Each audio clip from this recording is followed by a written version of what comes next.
I would be surprised if Canadians understood just how inefficiently we use energy, how much energy we waste in one of the major energy producing countries in the world. And I'll give you just one example. The efficiency of an internal combustion engine is 15 to 20%. That means 80% roughly of the energy created by the engine in your car is wasted, utterly, goes out into the environment. Whereas the electric motor in a Tesla will get 90 to 93% efficiency.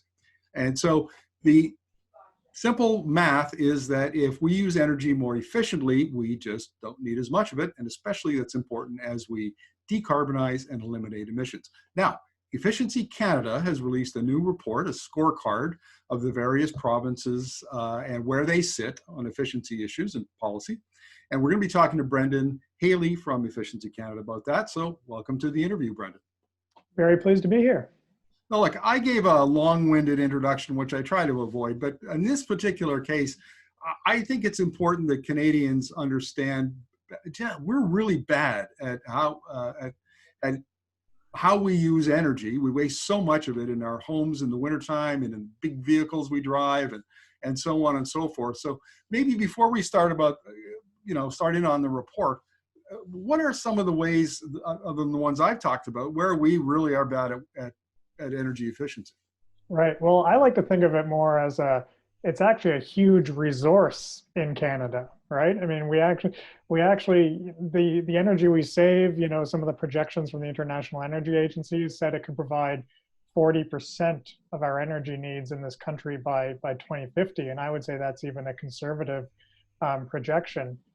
So, there's all this energy that is in our houses, in our industries, in our buildings that is a resource, just like oil, just like coal, just like wind turbines. And a real benefit of it is it's everywhere. It's everywhere across the province. So unlike oil and hydro, which has caused lots of problems with federalism and regional debates, every single province has an opportunity to save energy. So in this scorecard, we try to track the full spectrum of policies, right, which get to energy savings that can happen in residential buildings, commercial buildings, better industrial processes.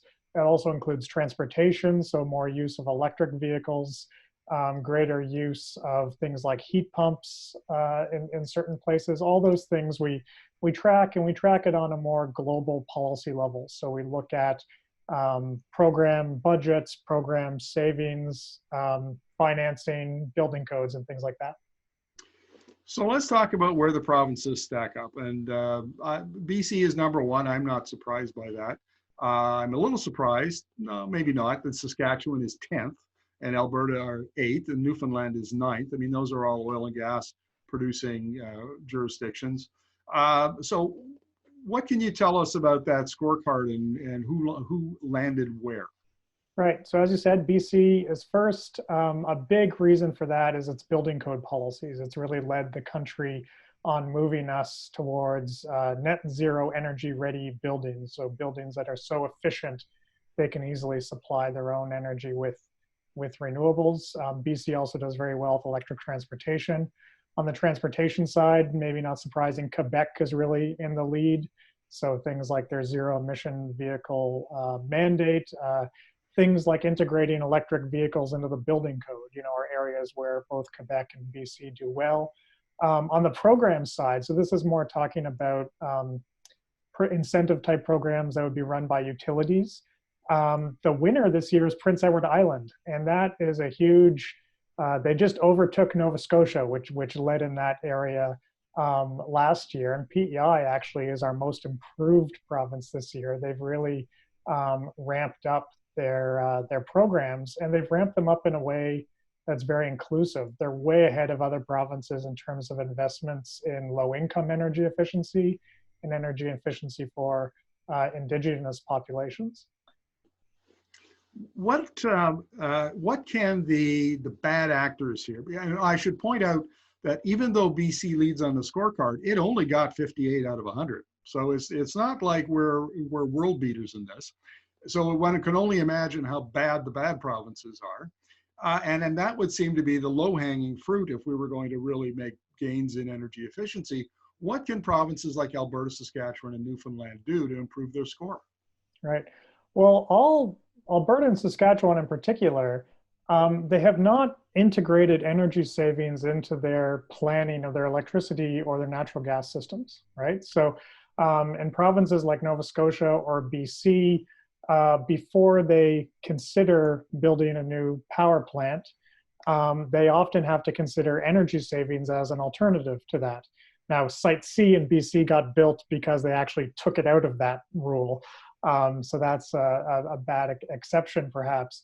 But neither Alberta or Saskatchewan do that type of economic consideration of energy savings as an alternative to new supply, which means their consumer bills are ultimately going to be higher in the long term because they're going to be spending more money on power plants and on fossil fuels.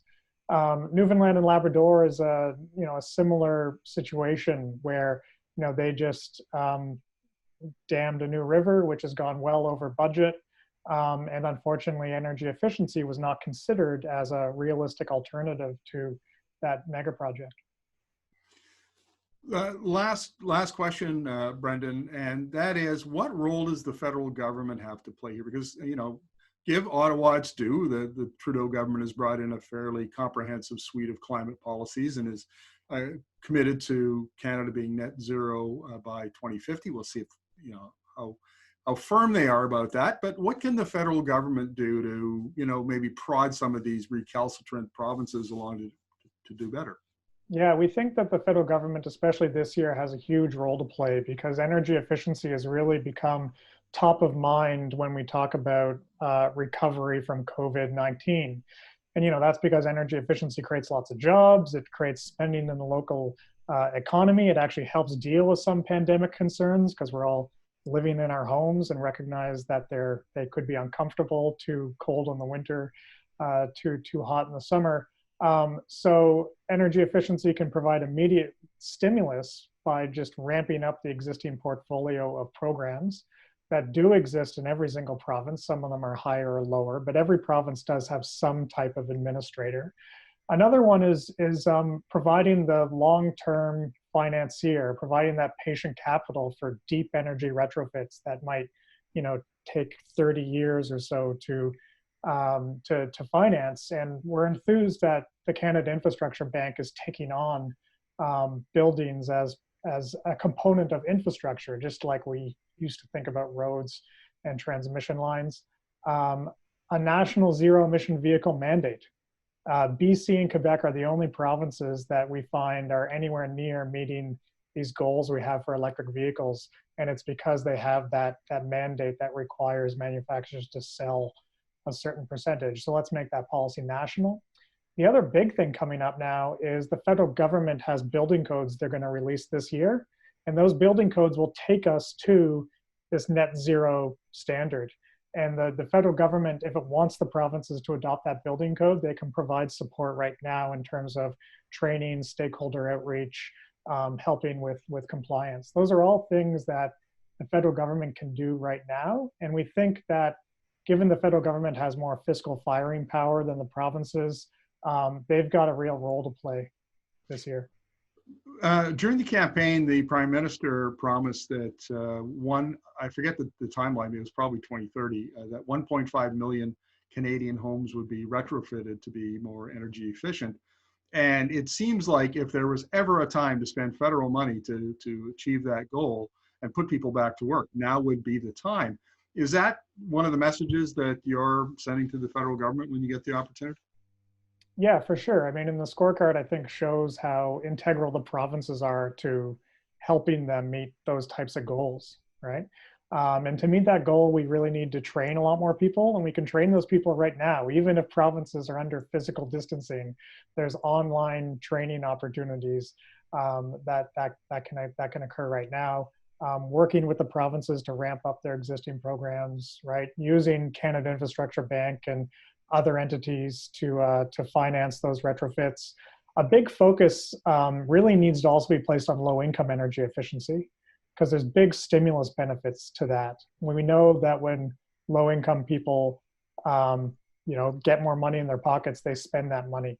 That is actually an area of the federal policy mix that seems to be missing, that we hope picks up. Brendan, thank you very much for this. Energy efficiency is going to be an important policy going forward, so I'm sure we'll be talking about this again. We'll look forward to it. Thank you. Thanks for your interest.